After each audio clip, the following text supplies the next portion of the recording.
Hello and welcome back to Slate Strategy Sessions powered by ReWorkflow.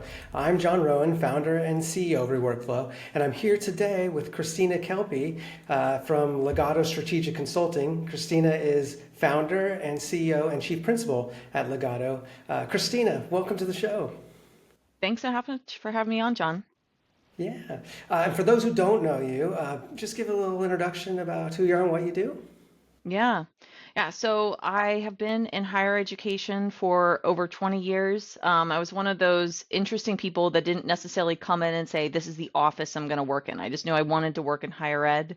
I originally, even when I was in grad school, thought I was going to get my PhD and be a faculty member, but happened to work in a career center and saw it was a little tough job market there. But I loved working in higher ed. So I've worked in career services, advancement, admissions, enrollment management, and slowly over that time, I moved more and more to that technical side of things. I've never worked in an IT office, but I've implemented multiple Slate instances, and then now I primarily work in with schools with Workday Student or just in preparation for preparing for a new ERP, enterprise resource tool or student information system. Yeah, and a little backstory as well. Christine and I met through David Dysart. Always love giving shout outs to David. They used to work together in past lives as well. And if you're not following Christine on LinkedIn, you definitely should. She's one of my favorite contributors, yeah, on LinkedIn. Also check out Legato Strategic Consulting. It's a trusted partner of ReWorkflow's, and they do excellent work. So could not praise y'all any higher. Thank you. Equally admire ReWorkflow back, and yeah, I'm excited for this conversation.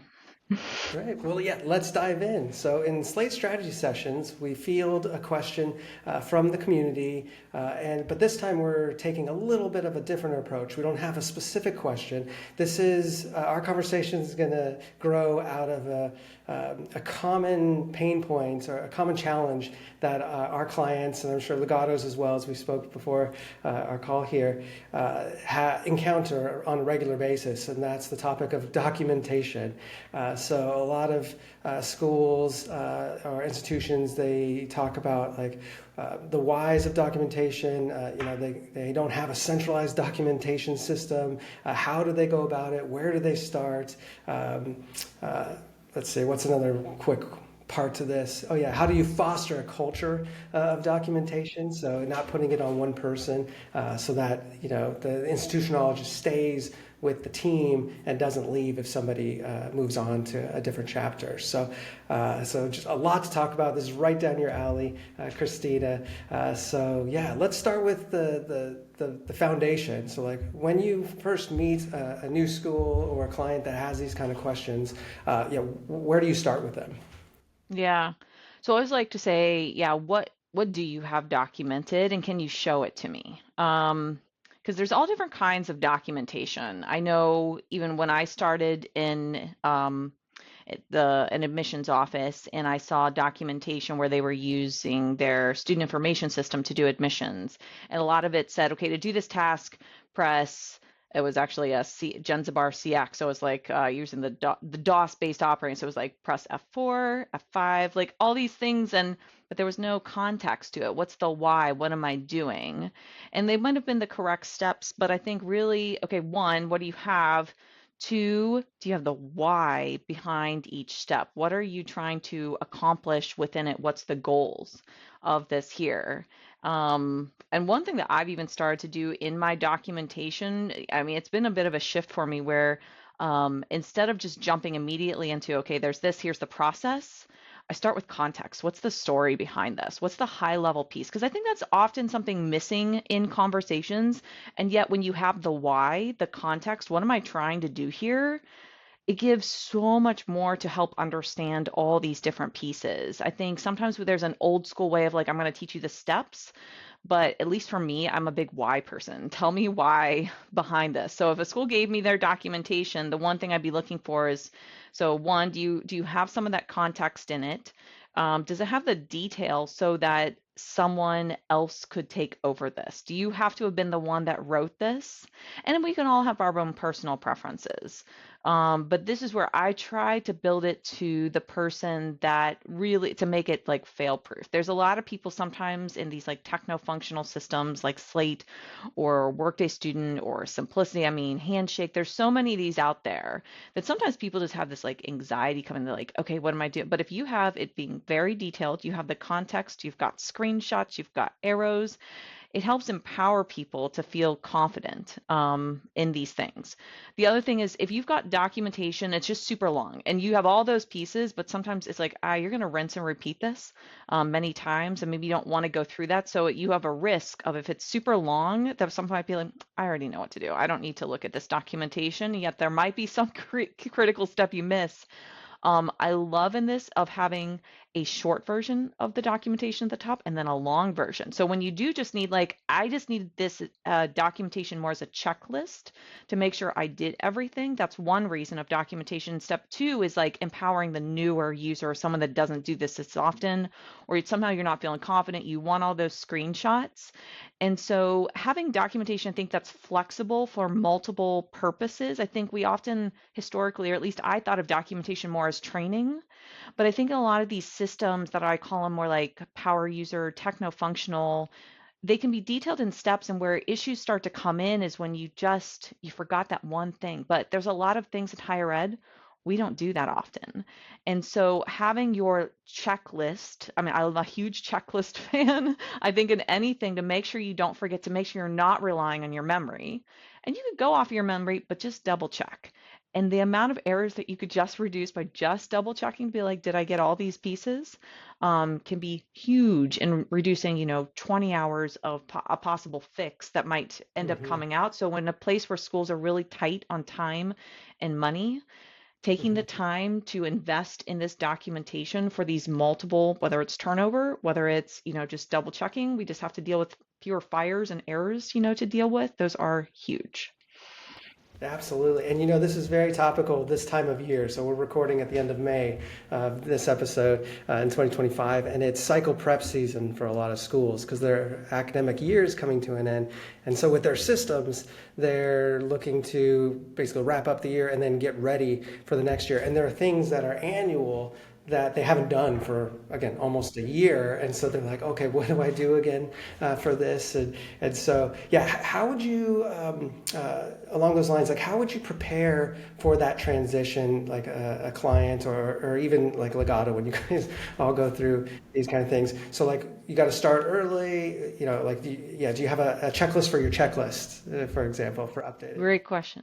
Yeah, so another thing I like to do in terms of documentation is one, to be like, okay, these are the actual cycle prep activities. But I think something that's often missing, or at least sometimes in admission offices, I work with a lot of registrar offices, and typically they're really good about this. But they've often been working on these really outdated legacy systems. But even if you move to a system like a cloud system like Workday Student, or even if it was even, the Ellucian Cloud, PeopleSoft Cloud, there's more things there that still are pretty detailed. And like you said, you only do them maybe one time a year. You create a new calendar year in the system. And that's critical. And there's a lot of things, unfortunately, that unlike Slate, which I think is more forgiving, some of these other systems I work with are very unforgiving. And so you cannot mess up. So it's like you need that checklist. So when you build your documentation, I also like to have a calendar of activities so that you map things out. You don't have to, what can you get done in a non-urgent period? And so you have this list of, okay, in May, these are all the activities we need to do. And then you link to all your guides that have that information. So the more that you're like, where do we store that? What did I call that? And I think this shift from moving, I think my 20 years, like one of my first things I did when I was a student assistant at University of Chicago in the Career Center was they had all these folders. It was at the time still like on a shared drive, and I organized them. And I think that power of organization, like we don't put enough emphasis on it. And yet we all can relate. If you have that messy closet in your house and you're like, I know I have things in there, but I can't find it. And I think we are so guilty of this in higher education, of just being like, I got students to serve, I got things to do, I don't have time to keep things organized.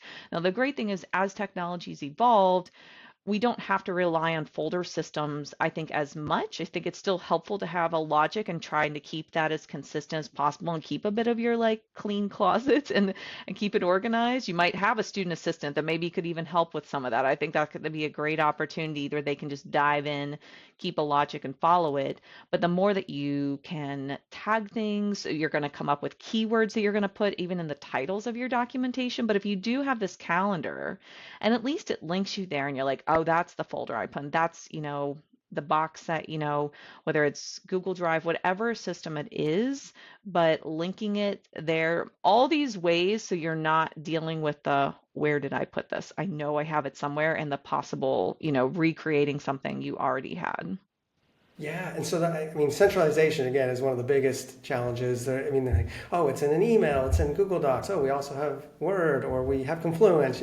All of these. And so it sounds like you really just, if you want to commit to documentation, it doesn't matter what the tool is, but you all need to come to a shared agreement that this is our system of record for where we put our documentation. So we're committing to, again, one tool, Google Drive, or yeah, OneDrive or SharePoint, or Confluence, yeah, and then link it to the calendar. That makes sense a lot. Yeah, some kind of calendar, and I don't think it has to be like I know when I worked at admissions, sometimes we'd like have like an actual calendar. We'd be like mapping things out.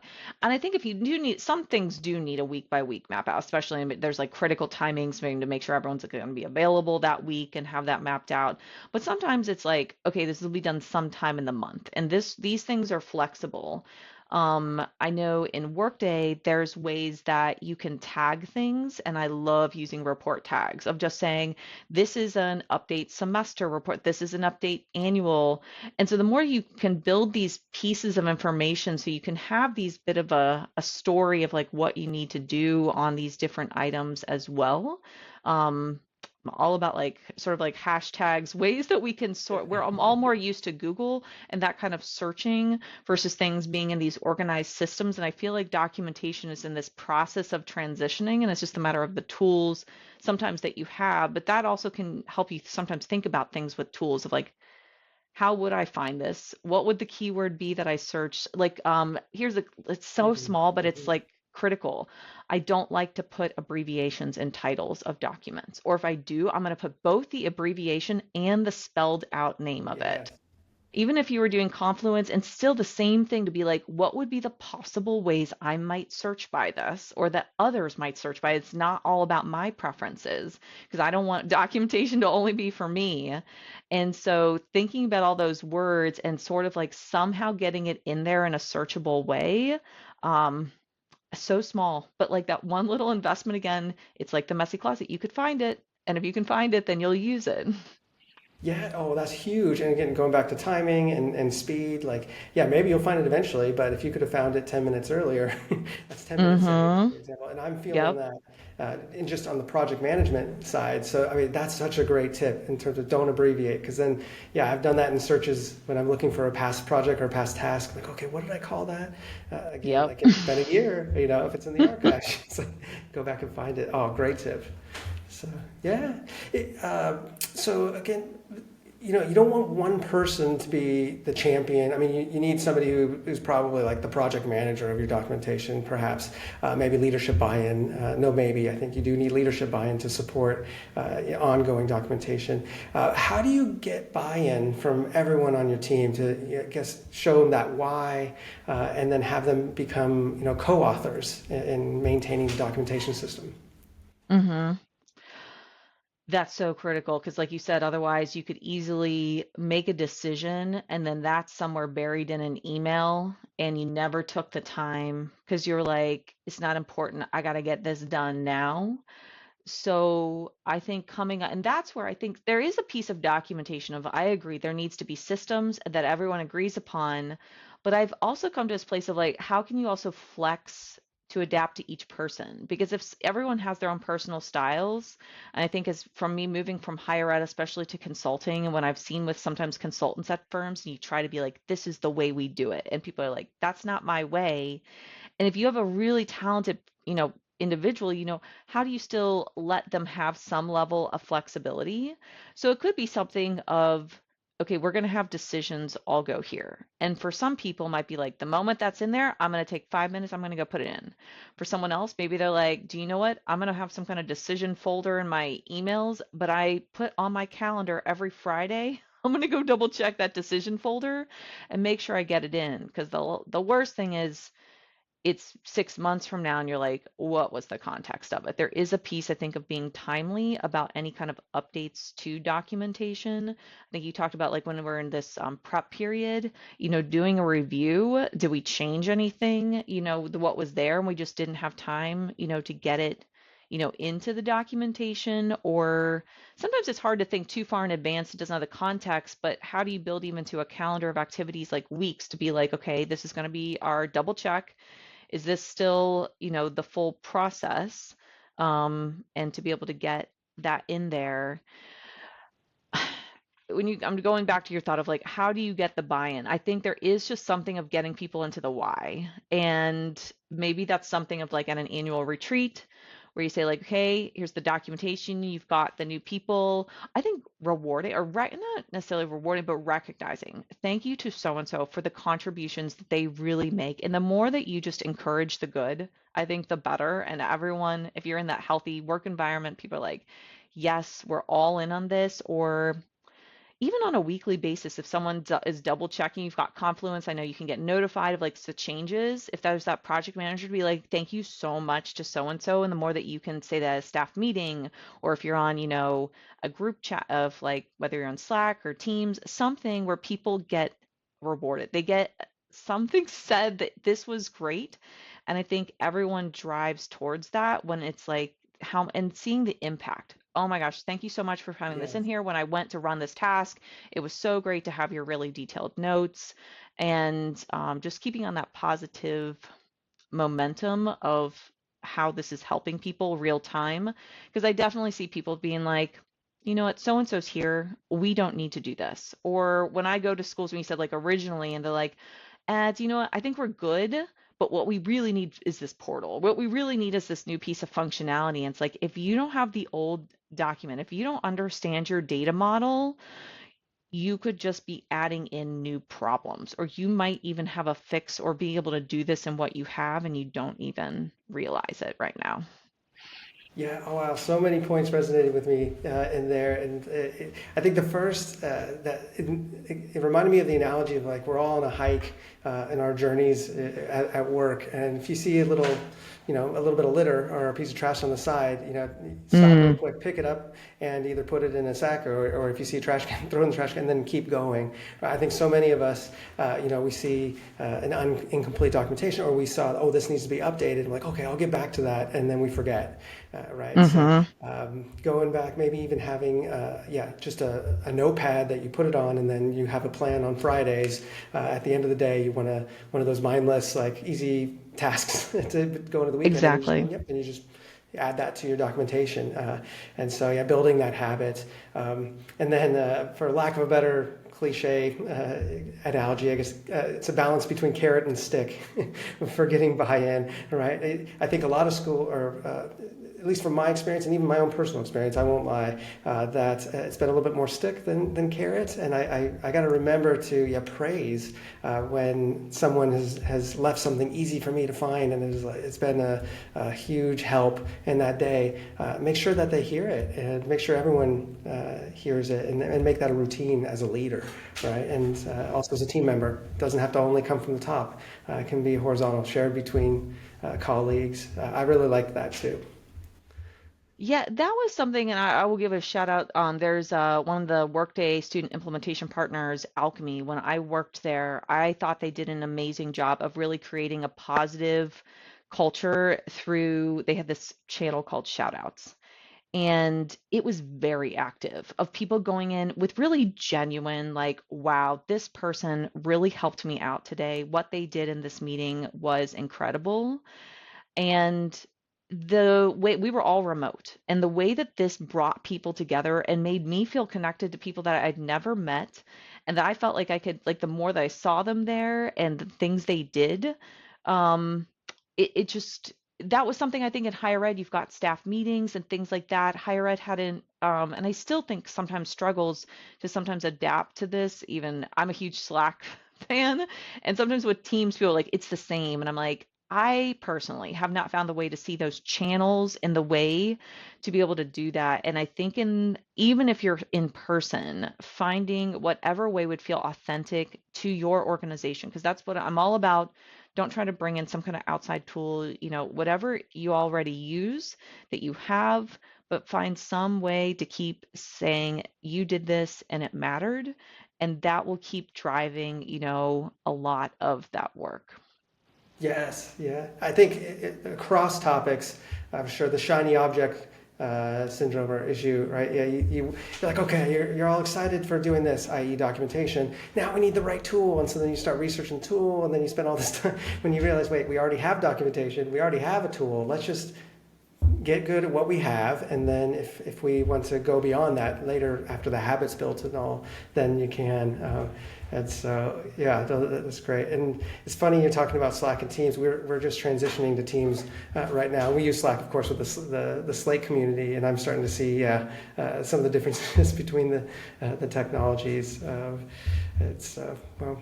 I want to loop back around to the why. And so I think a lot of documentation, of course, is the what. Again, the checklist, step one, step two, step three. And you've really brought out that, the why is just as important. Not only the why do we do documentation, but why do we do this process, or why do we have this system acting the way it does? Any other thoughts that you'd like to add about, like, how do you communicate the why in documentation? Any tips?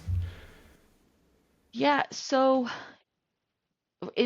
I truly, I wish, I'm like, I would love to be a Slate consultant. That was my passion. It just didn't fully work out timing wise for me. And I saw there was a lot of momentum with student information systems. And specifically with Workday Student, which was the first cloud student information system. And so I got into that. One thing that was a big shift for me coming into that was there's a lot of specific methodologies that I didn't necessarily have when I was implementing Slate. And I think there's some really good concepts behind some of the things that I've learned in this that it could be applied, but also ways that I'm like, I don't always love the way that it's done typically in that methodology.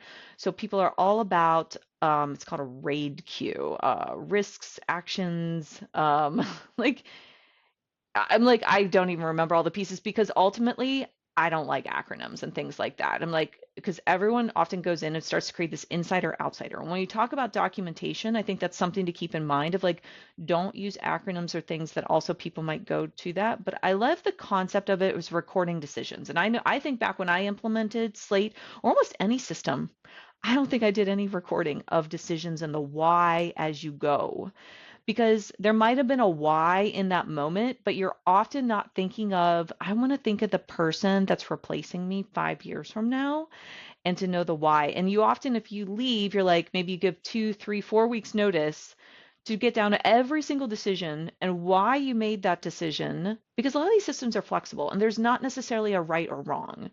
So trying to say as you go through things, what's your why behind you did it this way?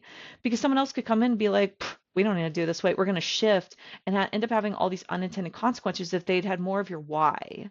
So I've written to people about, I think there's a lot of ways you can do this. I mean, so what I don't like sometimes when I see this like RAID queue, it's like this Excel spreadsheet and it's got just like, it's got too much in there for me, personally.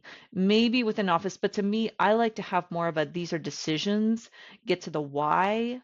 Again, whatever tool, whatever thing that people in your team sort of at the time resonate with, just go with it because at the end of the day, there's going to be so many decisions. You might do a lot of just like control F, like a search to find it.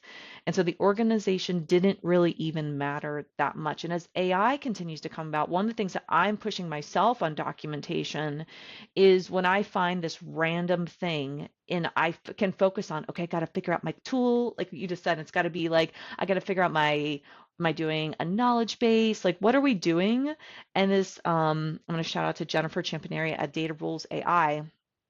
It's a great firm that they really are passionate about data and how to use AI tools. And truly, she's like, Christina, just put in a Google Doc.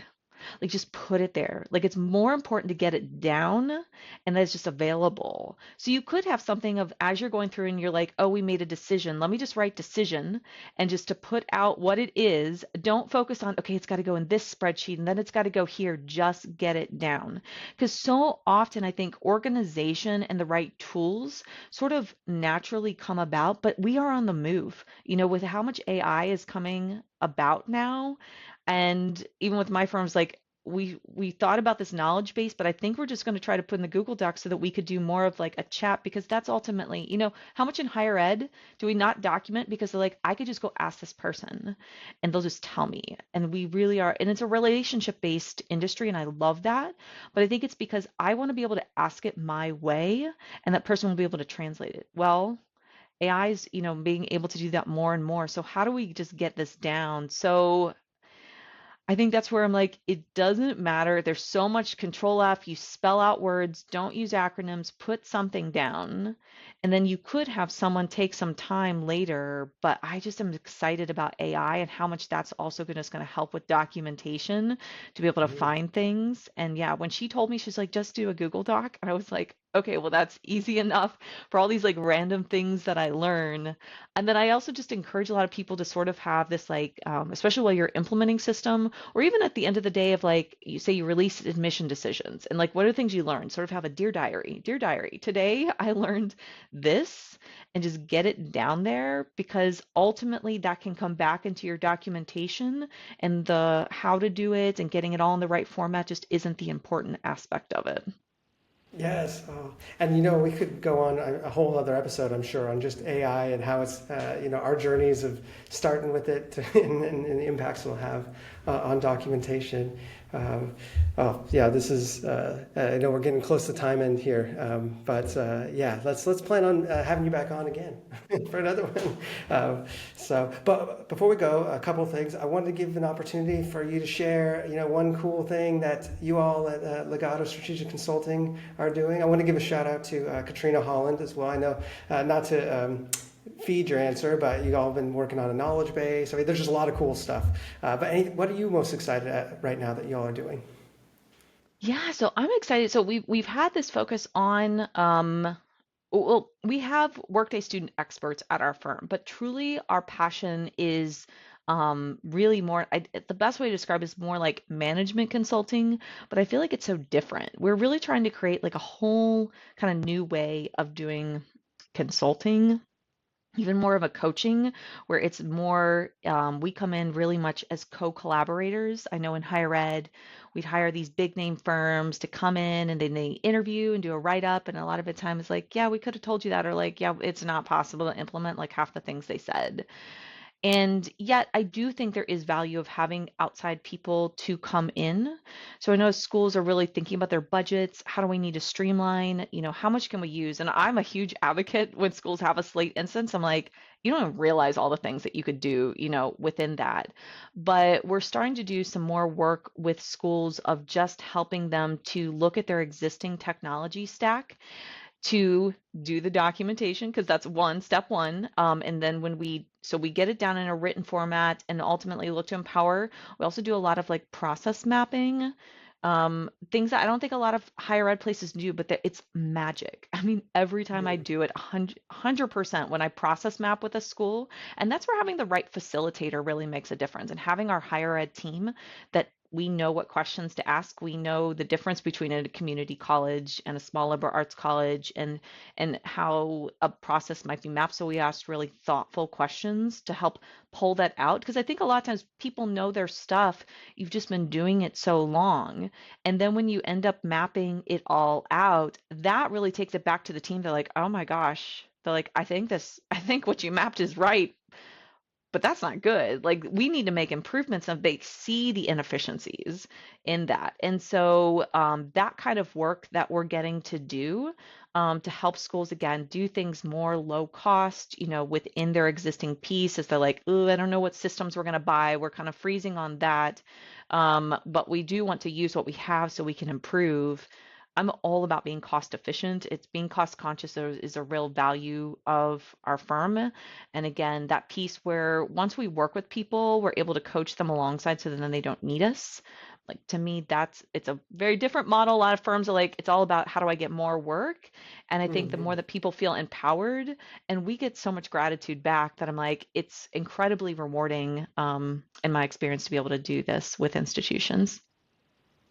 Couldn't agree more with that too. That's I got I'm gonna have to write a little article on this, but I definitely am dating myself on the Macy's Santa analogy. Like I was talking with a friend of mine, and I was like, oh yeah, it's like Macy's Santa, and he's like, what do you mean? Like the Miracle on 34th Street. Remember when Santa sends him to the other department store because it wasn't the right fit, or it's just being that Mm, doing extra mile, like loosely related again. Yeah, we're happy to work ourselves out of a job, right? And then something else that we share at Legato and ReWorkflow, of course, being the transparent pricing and cost efficiency. Like we're not here to gouge, and so like trying to find ways to save schools money so that they can, yeah, do their jobs and work with the hard times that we're in at the moment. hmm Okay, well, as we wrap up here, Christina, share. I know I mentioned this at the top because I'm a big fan, but share where folks can find you after the show.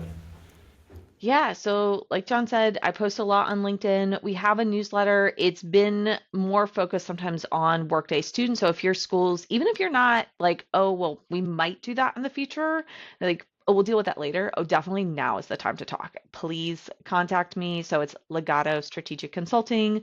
You can reach out to me there by email. I'm like the only Kristina Kelpe in the world. So it's pretty easy to find me too if you search my name. We've got free videos that we can send you, the activities that you could start doing, on your own. Especially for the Slate audience, I would love to chat with you about how to make your Slate and Workday integrations. Probably John and I, we'd love to do that together too, of just how to advise because there's so many efficiencies out there. And I think a lot of times these integrations become way more complicated than they need to be. And I like seeing things super simple and easy. So yes, Legato Strategic Consulting website, LinkedIn, and we're going to keep hosting. We just did a series of events for institutions this past week. So we continue to do that. And if people have topics, especially they'd like us to cover, just let me know. All right. Well, thank you again, Christine, for coming.